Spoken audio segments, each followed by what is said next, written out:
So I've been weaving in the heart a lot through all of these teachings, and I said during my talk how each time when I was aware that I was working at a specific chakra on my journeys, they still kept leading me back here, so that it was almost like the central control booth, or this, I say it's my inner GPS, my God positioning system. There. And now the high heart, even more so, in working in conjunction with the heart, the high heart, which allows us to expand our love into a higher vibrational universal love, and assists us in connecting with the unity consciousness I talked about earlier. So interestingly enough, and I didn't mention this earlier, each of the chakras is also, as you may know, connected with a specific endocrine gland, and they lie right over the glands. So we have at the root chakra the adrenals, and then we have the gonads and the testes and ovaries at the second chakra, and then the third chakra, the pancreas and adrenals in some traditions again. Then we have at the heart the thymus gland, which interestingly, and the high heart, and I'll talk about them because they do work together. The thymus gland is associated with the immune system in the body and boosts the immune system and facilitates healing outcomes. So interesting that that particular gland, which is all about healing, is associated with the heart chakra, the energy center, the spiritual energy center of the heart chakra and the high heart chakra. And then we move to the throat, the thyroid gland, and then we have the pineal at the third eye and the pituitary at the crown.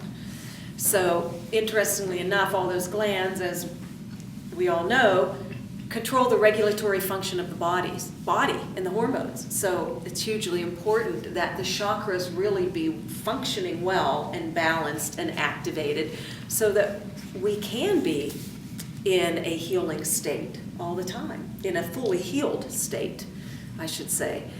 When all those chakras are functioning, they will directly affect the glands and the entire regulation of all the bodily functions. The heart comes out as a huge teaching in almost every wisdom tradition that you look into. The Buddhists have the Heart Sutra, and it's a very long, complex sutra that a lot of Buddhists around the world recite every morning when they go to the temple.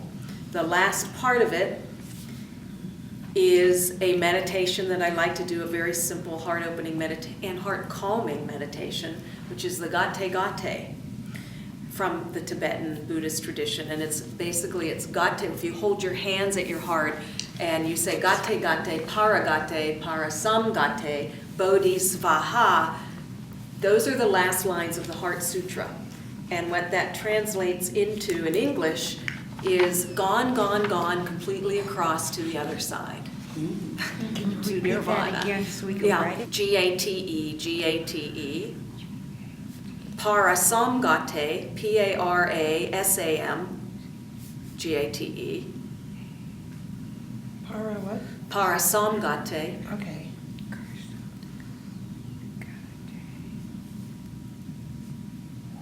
Bodhisvaha, which is Bodhi, B-O-D-H-I, which means a state of enlightenment. And Svaha means like gone across. It's done. It's accomplished. Svaha, I guess S-V-A-H. But if you Google the Heart Sutra, you'll get the long version, and then you'll see the last lines, this Gate Gate prayer, which is a heart-calming meditation. And we learned that in my, actually my feng shui class, which was a black sect Tibetan Buddhist feng shui class, Tantric Buddhist feng shui class. Oh, wow. So it was pretty esoteric. Is that the same thing as black hat? Black not- hat feng shui? No, they call it BTB, Black Sect Tantric Buddhist Feng Shui, which draws a lot from the Tibetan tradition in addition to the Taoist tradition. And that's why I liked it, because I have a big connection with the Tibetans and their work. So that's where And that is a meditation from the Tibetan wisdom tradition, the Gate Gate. Buddhists all over the world go into their temples and stupas and recite the Whole Heart Sutra. If you look it up online, it's very, very powerful. So they go into that. The Egyptian mysteries, they have the weighing of the heart ceremony, right? The heart again, and that's when the deceased passes through the underworld, and in order to achieve life everlasting, the heart of the deceased is weighed on a scale with Ma'at's feather. And Ma'at is the goddess of divine justice and truth. And if the deceased, according to the Egyptian mysteries, if the deceased's heart is not as light as a feather, he or she cannot pass through the happy field. The Egyptian mysteries are all about death and resurrection. Yeah. And in this life, as well as whatever happens afterwards. So that's very interesting, that is a huge part of their belief system, that the heart has to be as light as a feather.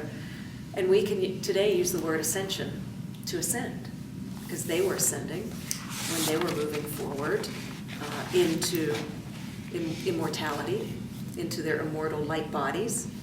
And one thing that I had not mentioned when I was in Egypt is on the last day of my journey there, after everything worked out and I finally got into the tomb and all the synchronicities were happening and I got everything I needed, I went into the King's Chamber of the Great Pyramid and I did a meditation near the sarcophagus. And if you've ever been in there, you see that the sarcophagus is empty. So it's really a very powerful energetic vortex. And as I was meditating, I really had to make sure I was really grounded because I started to feel almost like I was dissolved. The boundaries of my body were dissolving. And I looked at the sarcophagus and I said to myself, wait a minute, there's no one in there. All the other ones, they have the mummies. You know, Egyptians were so well versed in mummification and the preservation of the body. And at that moment I heard, I don't know where the words come from, I heard, because there is no death. It's empty because there is no death. And I really, I had studied the Course in Miracles for a long time and a lot of other wonderful teachings on my own spiritual path, and I really think somehow I really understood it in Egypt, and also, again, connecting in with past lives, which is fun to do, and you may have done it. However, I think now it's great to know maybe who we were and what we did, and it does help us transmute various energies and release what we need to release, and the density that we've been carrying for lifetimes, and it's very healing and very helpful, and there are wonderful past life regression therapists out there. And it feels to me now, though, because we are where we are, and with this beneficent dispensation of energies from the cosmos that is assisting us in our own accelerated ascension process, I feel that we are at the center of the wheel, and that we have a 360-degree view almost of all of our lifetimes at once. Because now we also are understanding that when we talked about being present, being in the now, the past, present, and future coexist simultaneously. So we are there now. We are in the Hathor Temple in Egypt now, if that's where we were all dancers as priestesses in the Hathor Temple. That's happening now. It's happening now where we're on Arcturus doing some healing work with who knows what other light beings. So the past, present, and future being simultaneous, and us being more equipped to understand where we are in that process, we can almost, when we really tune in, and if you practice this, tune in to all these different lifetimes of whatever pain and suffering that we've been carrying, and we can erase it now. We don't have to carry it anymore. And we don't have to go to, 100 different appointments for past life regression. I did it myself. I had professional past life regressions, and that was very helpful at that time. And these people are very skilled, and I think it is an important step. I guess what I'm saying is that we now have the power to release all of that in this lifetime if we so choose, because it's our decision. However we want to go about it. If we want to see a therapist, that's great. If we want to really try to hone our skills and transmute these energies ourselves, that's great too. And I feel that it's an incredible opportunity for healing for all of us. And why did we come back in the middle of the Great Shift? And I have to ask myself, why did I choose to be in the Great Shift and go through menopause at the same time? Because that gets really confusing. But anyway, it's a really special opportunity that we have. And it's almost as if we've all, we lined up, so many souls lined up to have this experience, and we got to come. Because we had special gifts, all of us had our special gifts and powers to share and assist with the ascension process of ourselves, everyone around us, and Mother Earth. And we've done it before, and that's why we came back. We've ascended many times before, whether it was on this planet or other star systems or wherever. So I know I'm going off on a tangent. And the heart, it's a good lead into what I want to say now, because I want to talk about healing and the heart. So synchronicities only become possible when we drop out of the mind and into the heart, become more accelerated, more frequent. The manifestations become more accelerated, more frequent when we're operating from the heart center, which is pure presence. Also, no true healing can happen without the participation of the heart. And I like to go into the Christian mysteries here. And my stay at Christ in the Desert Monastery, the monks, one of their meditations, and they do this over and over again, hundreds and hundreds of times a day, is they'll say, Christ have mercy, Lord have mercy, and they do it with their heads bowed to their hearts. And you see them walking along the path, with their hands like this. That's what they're saying. And so when we can do any time, sometimes when I take walks in nature and do walking meditation, I sometimes do that meditation. Christ have mercy. And Jesus, who is one of our greatest mystics of all time, a prophet, a healer, an avatar, he taught us so much. And I said earlier that he said the way in and the way out is through the heart. And then we have to ask why did he heal by being completely aligned in his sacred heart with his own I am presence in complete and utter connection with Source. There was no separation there. So why do we even need healing? It's because healing implies a state of separation from Source and our own higher selves. And how do we heal ourselves and others? You use the word alignment. You went into alignment. And VJ manifested all this for herself.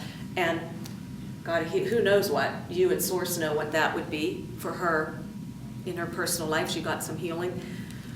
And it's the way to heal ourselves and others is to move out of separation into a state of unity consciousness, which happens first through here, the heart and the high heart. And Jesus healed people by doing just that. He acknowledged the divinity in others and held his own vibration in connection with Source until others met him there. So in a sense, they were healing themselves. And it was a state of empowerment for the person. Not creating a state of codependence and reliance on him, or any healer who operates that way. To me, that is the highest form of healing. And we all have this ability. And I don't even like to use the word healer. If one is in that profession, I like to use the word healing practitioner, because the healing comes That's good. from Source through us when we are in that aligned with our Sacred Heart Center. And that Sacred Heart Center in the flesh body is connected to the heart center of the I Am Presence through a direct beam of light. And the I Am Presence is our electronic body, if you can imagine our body in electronic blazing light form, about 1 arm's length above our head. That's our connection to Source. Jesus, Yeshua, Sananda in his ascended state, whatever you want to call him, has been a big teacher to me. And his relationship with his beloved on this earth plane, Mary Magdalene. In the Gospel of Mary Magdalene, it talks about her exorcising the, quote, demons from these centers. It's a great book if you want to read it. And the demons include ignorance, darkness, and desire are three of them. And then the thrall of death, the excitement of death. Because the message that I got in Egypt is there is no death, and if we are mortal beings, for me, why am I here is to learn how to master my own energy and to align with my divinity and in connection with Source and to be of service to others. I mean, that's the ideal I've set for myself. I'm working on it. Edgar Cayce said it's always good to have an ideal of your path, of your life's purpose, and we can all choose whatever it is we want to choose. He also said there are two ways to graduate from planet Earth school. And the two, does anybody know what that is? With those what things? He said, this is all you have to do. Now, easier said than done. He said, be a constant companion to your Creator. That was his language, and that's what we're talking about here, and be of service. So there were apparently people that he did readings for, and he would say at that time in the early 20th century, he said, you're in your last lifetime. You got it. You're not coming back. Wow. And so this whole idea in the heart, too, it is that place. When I talked about the dualities of this earth plane and how the indigenous peoples somehow seem to naturally be able to integrate them and to be in this sacred dance of integration of the dualities that happens here. This is where all the dualities disappear. And it's our launching pad into the fifth dimension and the seed of our ascension process. The heart and the high heart. The high heart, as I said, it takes it a step further into universal love versus particular love. Thomas Merton said that surrendering and abandoning ourselves to a state of unconditional love is the hardest thing we could ever do. He said, love is, in fact, the spiritual path. And the reason it's such a difficult lesson is because in order to really love fully, we have to merge with the other, with the big S self-love versus the small s self-particular love, right, that we might have for our we merge with our loved ones too, but we merge with everything. Everyone, the stranger we see sitting on the bus, or the Buddhists have a practice where you look at somebody sitting on the subway or the bus as if they were your mother, and you send them love. Everyone is your mother, because then you can somehow tap into that human feeling of love and then expand it even beyond into the universal sense. So when he said, it's the most difficult thing we have to do because it requires literally a merging with the other, which then what happens, the ego dissolves. And then that could be kind of scary when we, quote, might feel like we've perceived that we've lost our sense of self. But in fact, what we've done is we've expanded it even more. So everything, for me, it always comes back to that. And, you know, it's funny, and it's a constant stalking of oneself, you know, like the Toltecs call it stalking, and you're always watching yourself in situations, and then you pull back and you get recentered, and then you cancel out a negative thought. It's constant, moment by moment. And it's funny, I like to use the example where, and we've all done this, where we think we're being really loving, you know, we volunteer at the animal shelter, and we go help our neighbor, an elderly neighbor across the street, or we, you know, go to the soup kitchen on a holiday, and then in an instant, we're in the grocery store and somebody cuts in front of us in line, and that person is a jerk or an idiot, right? And all, like, here we were in this, state of the highest vibrations of unconditional love, and then that happens, and then, okay, so we forgive ourselves because nobody did anything to us, right, according to the Course in Miracles and other traditions, because if there's no one else out there, like we said, then no one's doing anything. The world isn't being done to us, it's being done by us. So here's Martina with the camera, and it's reminding me that I am the projectionist of everything around me. Right. Right, we've heard this in so many different ways. You write But the now, story. boy, that's right in my face. I have projected everything and created everything, and even if somebody hurts my feelings or if somebody mistreats me, so I perceive, because they didn't mistreat me, then I really have to choose again, as the Course in Miracles says. Then, okay, I saw that, I acknowledged it.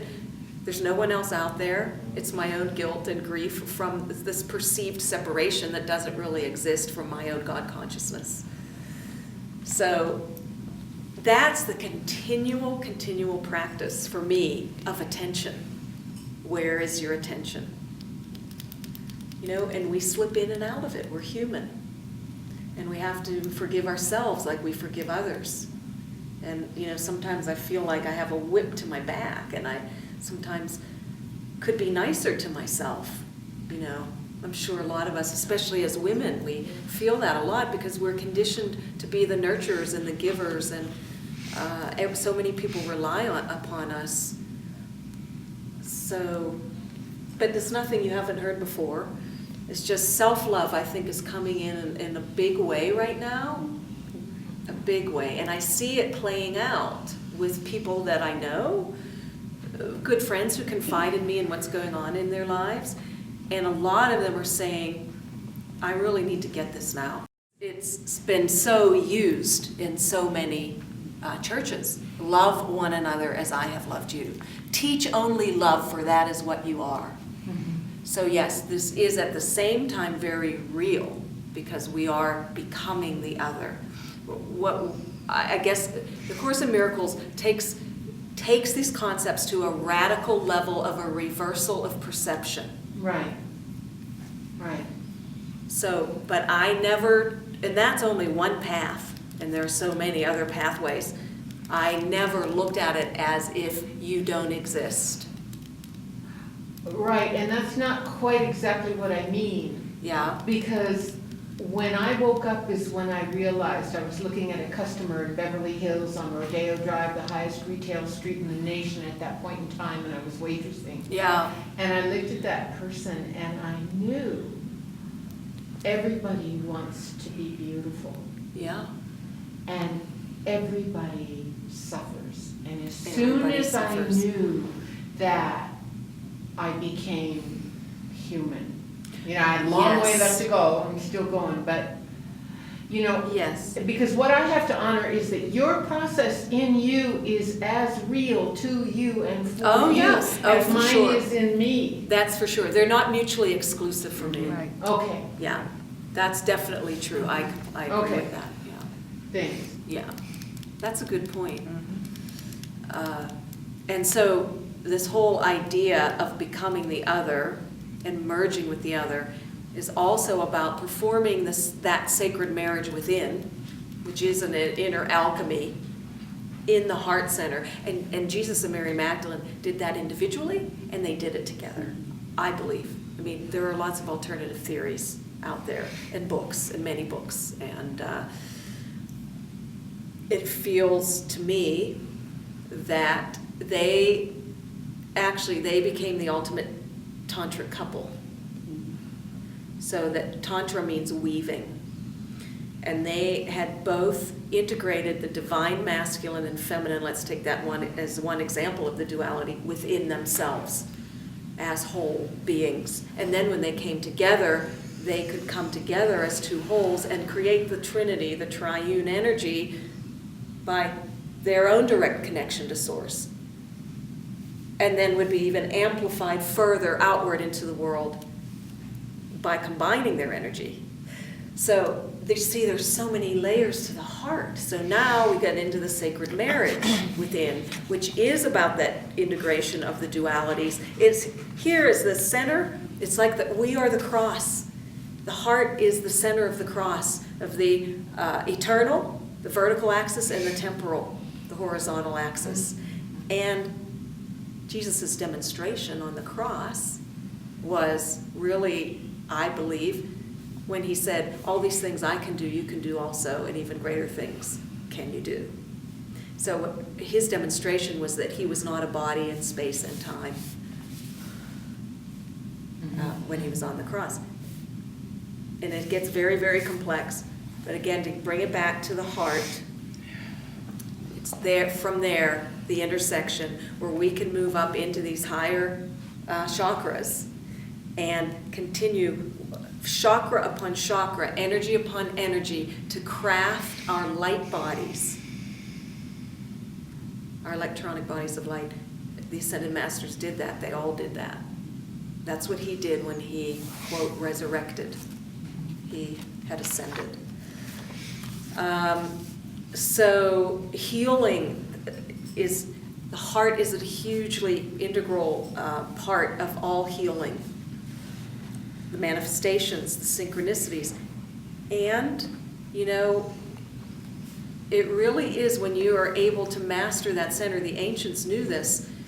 They were able to completely move beyond the ego. They had in ancient Atlantis temples of sacrifice and temples of beauty.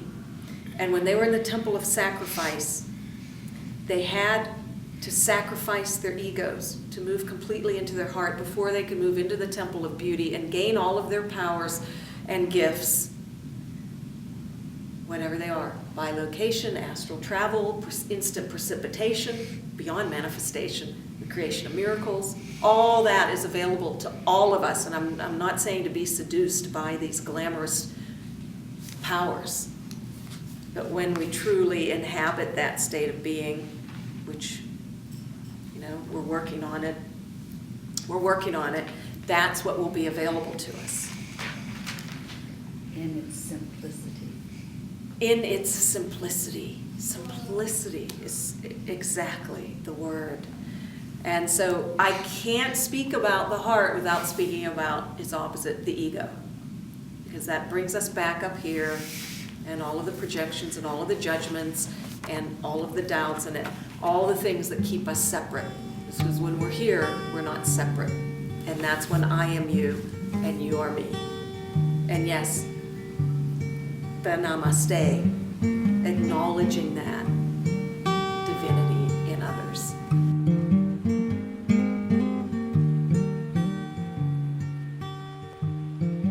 Wave goodbye to Father Son, he's off to travel distant shores. Our song is for you, Sister Moon, we'll walk across the bridge you